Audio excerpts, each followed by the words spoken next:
Oke, selamat pagi. Assalamualaikum warahmatullahi wabarakatuh. Nah, ini adalah kuliah kelima, karena kemarin banyak yang cukup kerepotan. Saya pisahkan antara gambar dengan uh, suaranya, maka saya akan coba buat uh, materi PowerPoint langsung dengan suaranya, berupa video, sehingga kalian tidak kebingungan lagi untuk mengaksesnya. Nah, hari ini kita akan berbicara tentang struktur dan tekstur batuan beku. Kemungkinan besar ini adalah bagian terakhir dari segmen batuan beku. Minggu depan kita akan masuk ke batuan selanjutnya, yaitu batuan sedimen.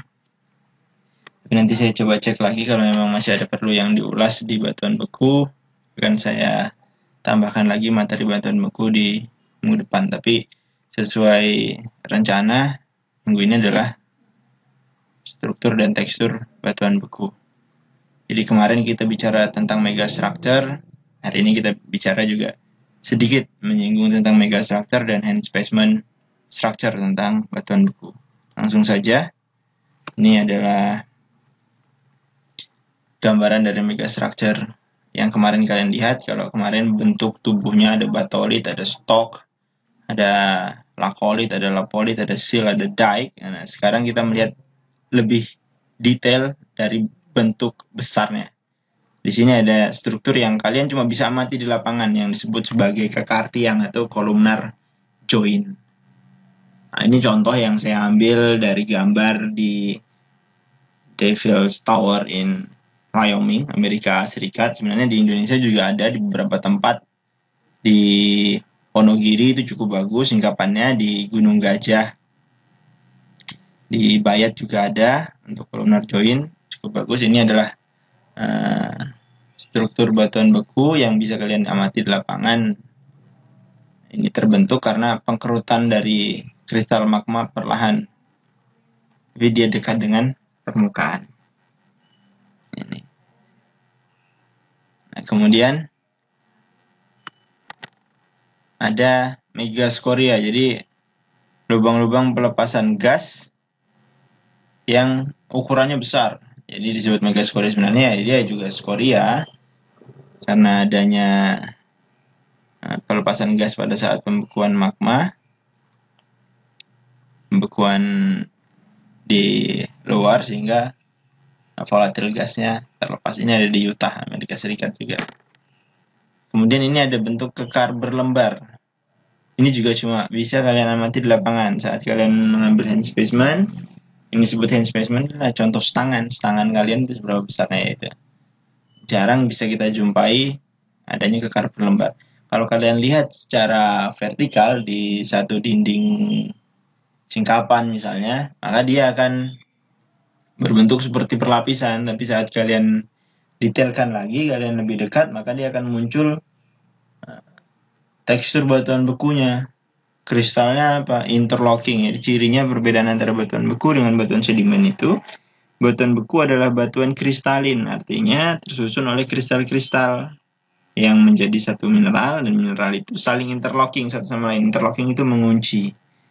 Jadi batas kristalnya saling mengunci. Nah, ini adalah kekar berlembar atau sitting joint.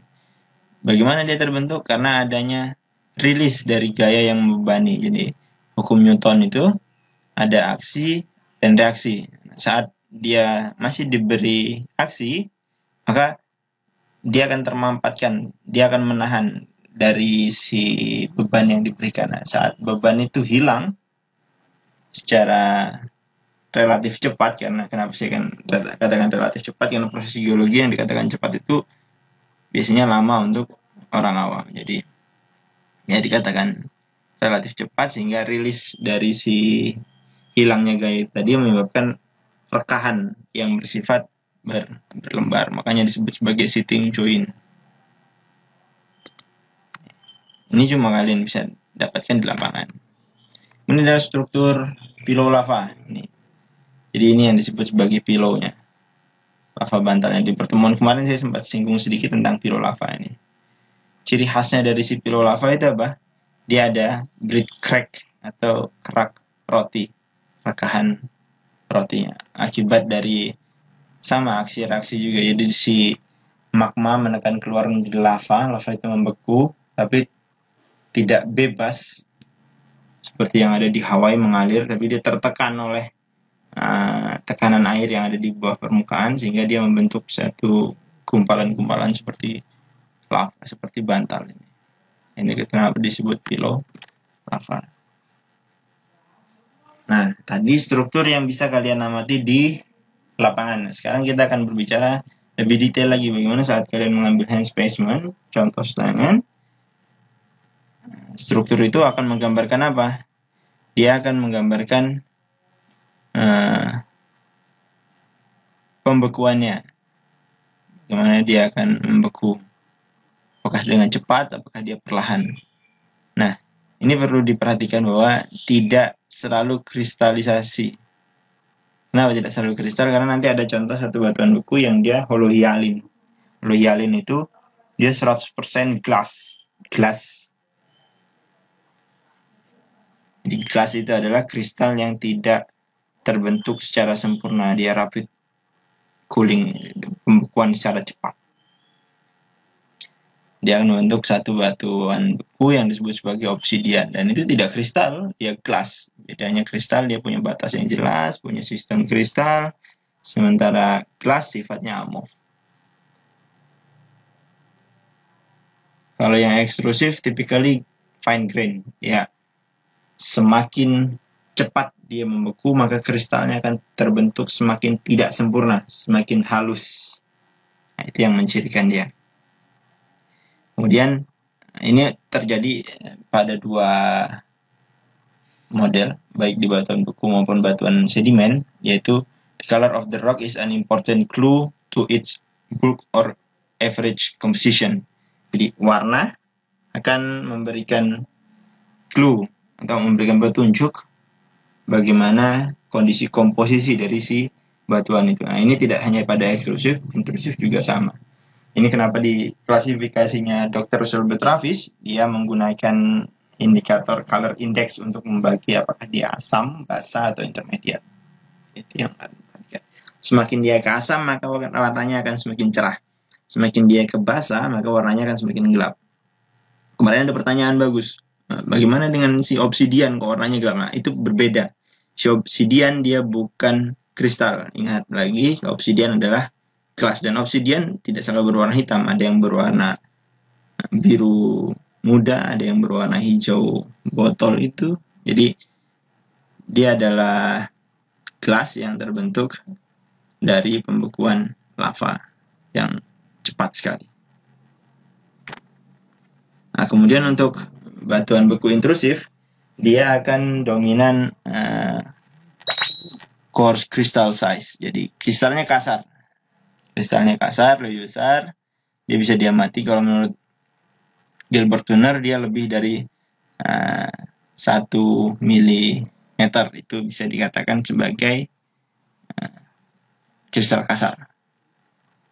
Jadi dia mudah sekali untuk diaplikasikan di lapangan untuk mengidentifikasi mineral yang ada di batuan. Contohnya misalnya kalian melihat granit, kalian akan bisa membedakan mana orthoclase atau alkali feldsparnya, mana plagioclase feldsparnya, mana mikanya, mana kuarsanya, mana biotitnya. Kalian akan mudah sekali untuk mengenali itu di lapangan. Bahkan sebagian belahan dari si kristal itu bisa kalian amati di lapangan. Being able to recognize cleavage intersection angle. Nah, kemudian ini jenis-jenis struktur yang bisa kita amati di hand specimen. Ada struktur masif, struktur yang memperlihatkan satu massa batuan yang terlihat seragam atau padat atau tidak berongga. Jadi kalau kalian melihat satu singkapan, kalian melihat kolomner join tadi, kalau kita ambil satu kolomnya, satu tiangnya, maka kalau kita pecahkan lagi di dalamnya, bisa dia akan memiliki struktur masif. Itu bisa dia akan memiliki struktur amigdaloidal, macam-macam. Tapi Secara singkapan dia akan berstruktur columnar join. Tapi nanti secara hand spacement dia bisa berstruktur yang lain lagi. Kalau kita lihat dia tidak memiliki rongga, berarti kita akan sebutkan dia sebagai masif. Tapi kalau dia memiliki rongga, maka kita akan sebutkan dia sebagai vesicular. Vesicle itu lubang-lubang. Dia adalah hasil dari gas escape atau gas yang terlepaskan dari saat magma itu mengalami pembekuan. Nah, ini vesicular ditunjukkan oleh panah yang berwarna merah, dan massa dasarnya apa dia? Nah, nanti kita akan lihat dia massa dasarnya berwarna gelap, ukurannya nanti apakah keras kasar atau halus. Itu yang disebut sebagai vesicular. Tapi di sini kita akan tekankan pada vesikelnya, lubang-lubang pelepasan gas. Jadi ada struktur batuan beku masif, ada vesicular secara hand spacement.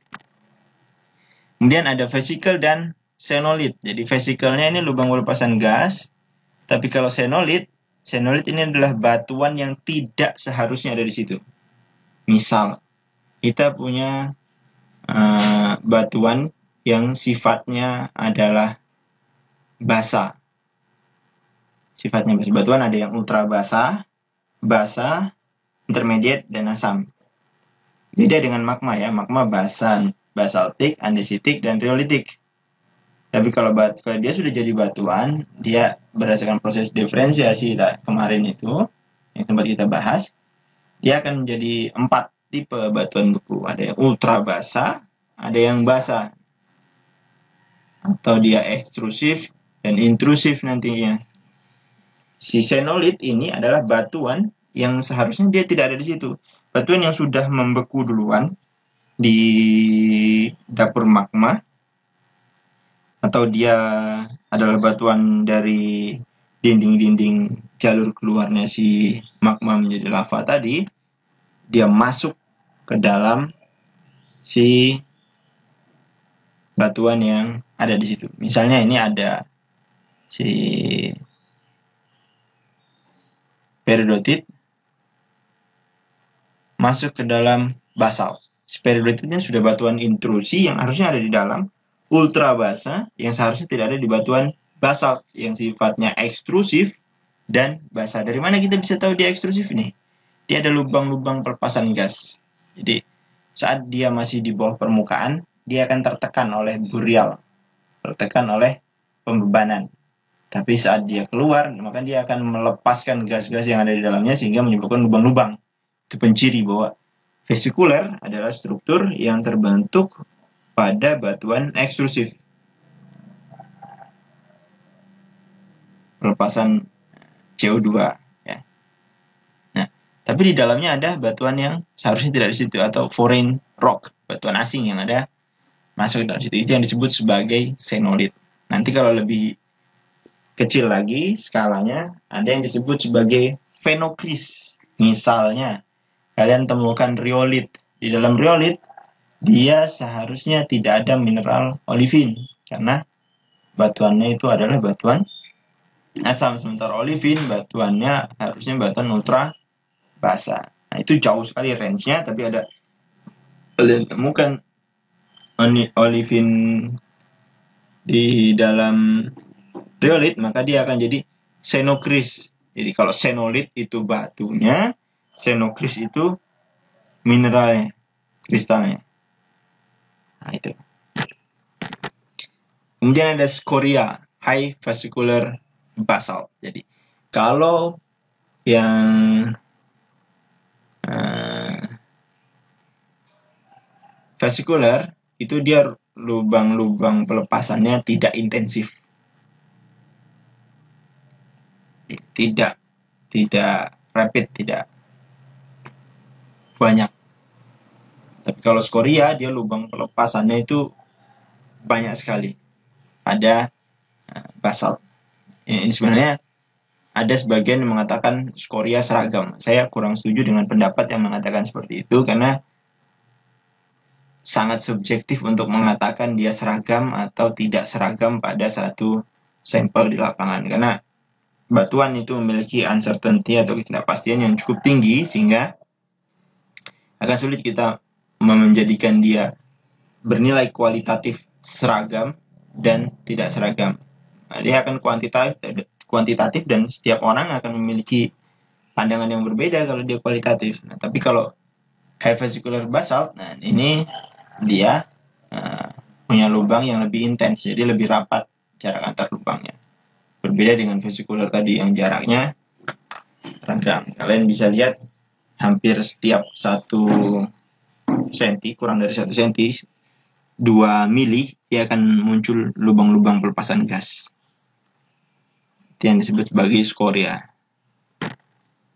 Kemudian ada yang pumice. Nah, ini sebagian menggolongkan dia sebagai struktur, sebagian menggolongkan dia sebagai batuan. Nah, kalian boleh pilih, yang penting kalian mengacu terhadap sesuatu. Di pumice ini sebenarnya batuan ekstrusif yang rongganya rapat sekali, tapi dia adalah produk dari pyroclastic atau volcanic rock. Khusus untuk yang versik.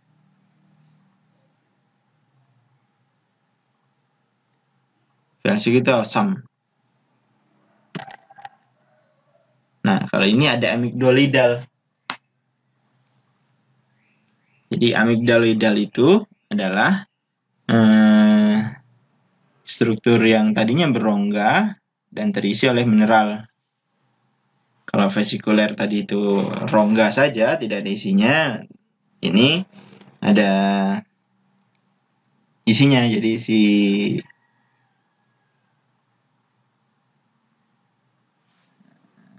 rongga tadi terisi oleh mineral yang disebut sebagai amygdaloidal.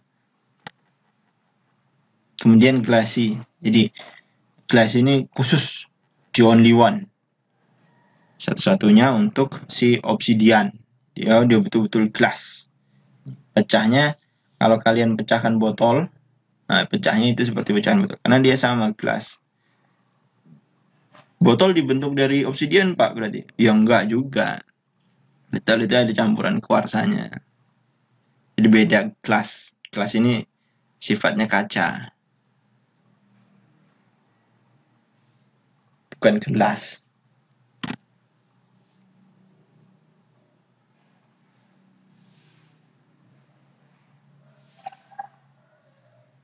Kalau dulu dia dibikin jadi mata panah, jadi pisau. Jadi kalau kalian menggeluti geoarkeologi, maka kalian akan familiar dengan si kampak obsidian, panah obsidian, karena dia tajam, ujungnya tajam, jadi seperti kaca.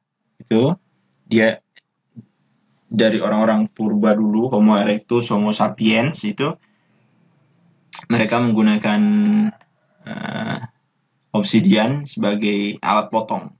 Jadi kalau kalian mendapatkan satu lingkungan purba, kemudian di situ terdapat obsidian yang sudah menjadi alat potong berupa pisau batu atau mata anak panah, nah itu kalian bisa menduga bahwa dulunya di daerah tersebut adalah satu lingkungan di mana manusia purba hidup. Nah, kalau tadi struktur itu adalah gambaran besarnya dari si batuan beku. Nah, sekarang kita masuk ke tekstur. Dia lebih detail lagi, bisa menggambarkan proses pembekuannya. Pembekuan dari si magma. Dia terbekuan di dalam atau di luar. Bagaimana kondisi dari si kristalnya. Jadi dia tekstur ini berfokus pada si kristal mineralnya. Nanti kita perhatikan. Jadi parameter penting yang harus diperhatikan pada tekstur ini itu adalah derajat kristalisasi. Apakah dia holokristalin, hipokristalin, atau holohyalin. Holokristalin adalah batuan beku dengan kristal yang dominan. 99% dia tersusun oleh kristal. Hipokristalin, hypocrit itu Kalau bahasa Inggrisnya munafik. Dia berpijak pada dua tempat. Jadi sebagian dia kristal, sebagian dia gelas. Nah, ini dia bisa menggambarkan holokristalin. Berarti kita bisa melihat bahwa dia terbentuk kristalnya secara sempurna. Maka kemungkinan besar batuan-batuan yang memiliki tekstur holokristalin adalah batuan-batuan intrusif. Hipokristalin dia akan semakin dekat dengan permukaan.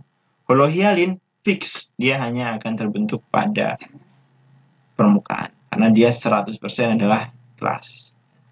Kemudian granularitas. Ukuran kristalnya, apakah dia faneritik, afanitik, atau porfiritik. Nah, porfiritik ini dibagi dua lagi.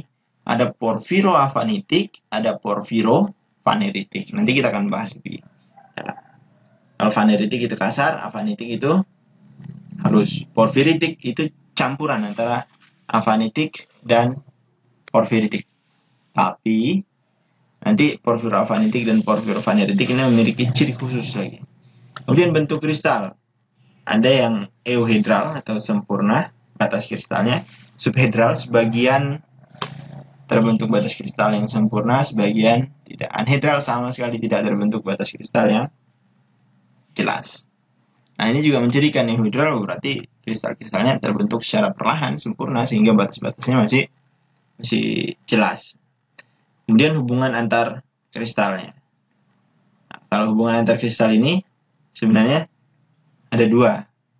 Apakah dia seragam atau dia tidak seragam. Equigranular atau inequi. Equigranular adalah seragam. Inequigranular adalah tidak seragam. Maka kalau dia adalah faneritik atau afanitik doang, afanitik saja, maka dia akan memiliki equigranular.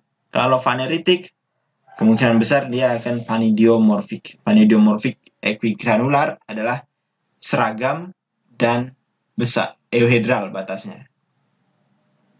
Batas kristalnya. Kalau hipidiomorfik, itu dia seragam, tapi batas kristalnya kurang jelas. Kalau allotromorfik, dia seragam, tapi udah nggak kelihatan sama sekali di batas kristalnya. Inequigranular, dia hanya bisa pada batuan porfiritik. Jadi dia tidak seragam.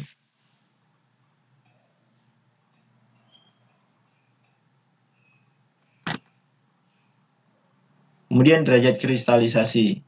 Kita lihat contohnya ini ya. Ini adalah derajat kristalisasi yang holokristalin. Semuanya adalah kristal. 99% kristal. Ini yang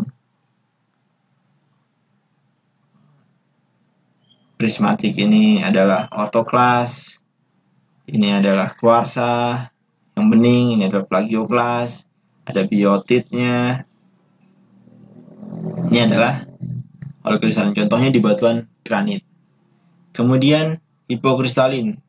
Dia ada di basalnya. Mungkin secara kasat mata kita nggak bisa lihat ya, apakah dia hipokristalin atau holokristalin. Tapi saat kita melihat di lapangan, kita bisa asumsikan bahwa si batuan beku ini adalah hipokristalin. Hanya saja saya tidak menyarankan kalian untuk melakukan asumsi di lapangan. Saat kalian memang tidak bisa mengamati apakah dia hipo, atau holohialin, maka jangan cantumkan itu. Kecuali kalian betul-betul yakin bahwa dia adalah hipokristalin. Karena akan cukup sulit mengamatinya di lapangan apakah dia hipokristalin atau holokristalin. Kecuali kalau holohialin jelas, dia akan 100% kelas. Dua ini kita bisa amati di lapangan secara jelas. Tapi yang bagian hipokristalin, saya tidak menyarankan. Karena itu adalah satu pekerjaan yang gambling menurut saya. Kalian hanya coba-coba, ya benar ya enggak. Kemudian granularitas. Ini faneritik. Faneritik ini dia ukuran kristalnya besar-besar, lebih dari 1 milimeter. Dia bisa teramati dengan jelas. Kemudian ada yang afanitik. Afanitik ini halus, di bawah 1 mm. Dia nggak bisa teramati di lapangan sama sekali. Kalau kalian nggak bisa lihat, ya udah, nggak usah dipaksakan. Berarti dia fanitik. Kemudian ada yang porfiritik. Nah, ini porfiritik ini ada dua. Ada yang porfiro-afanitik dan porfiro-faneritik. Saat dia dikatakan porfiritik, maka dia punya dua ukuran kristalnya, ada yang besar, ada yang kecil. Nah, perbedaannya adalah massa dasarnya. Massa dasar itu yang dominan ya, yang dominan. Misalnya kalian adalah sekumpulan mahasiswa S1. Kalian adalah massa dasar. Kemudian di dalamnya ada saya sebagai pengajar. Nah, maka saya adalah bagian yang berada di dalam massa dasar. Massa dasarnya adalah mahasiswa S1. Nah, sama dengan ini. Ini massa dasarnya adalah ukuran afanitik, ukuran yang halus. Dan yang ini massa dasarnya adalah ukuran faneritik, ukuran yang kasar. Sehingga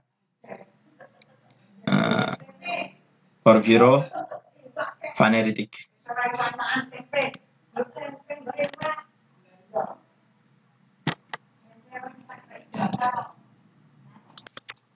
Nah, jadi yang porfiro-afanitik dia itu tidak seragam, tapi massa dasarnya adalah afanitik. Jadi kalian perhatikan batuan afanitik ini tadi, batuan afanitik.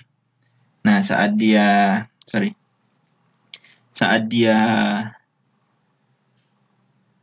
punya massa dasar yang halus, tapi di antara massa dasar yang halus itu ada kristal yang ukurannya faneritik, maka disebut sebagai porfiro-afanitik.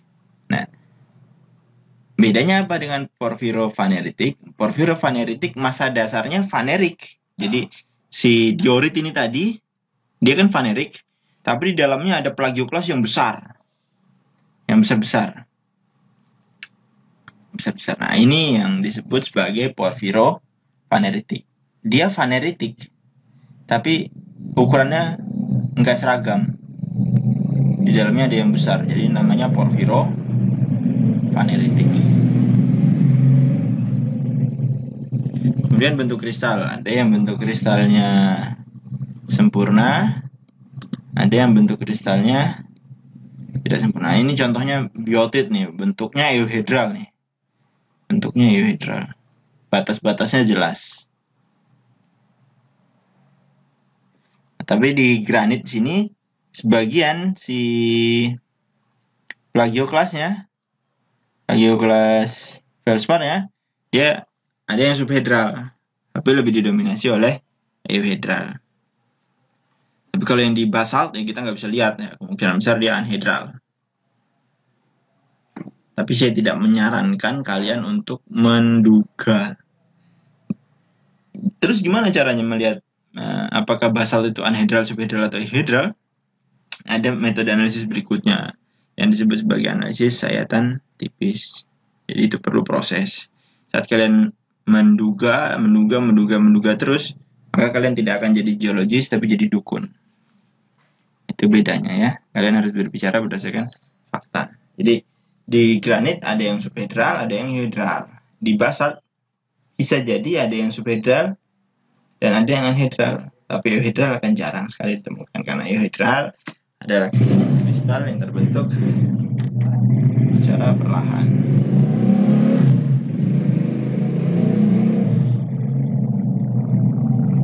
Oke, cukup sampai di sini kuliah kita. Kalau ada yang tanya, silahkan komentar di kolom komentar. Tuliskan yang jelas apa pertanyaannya. Kita akan diskusikan di situ. Selamat pagi. Assalamualaikum warahmatullahi wabarakatuh.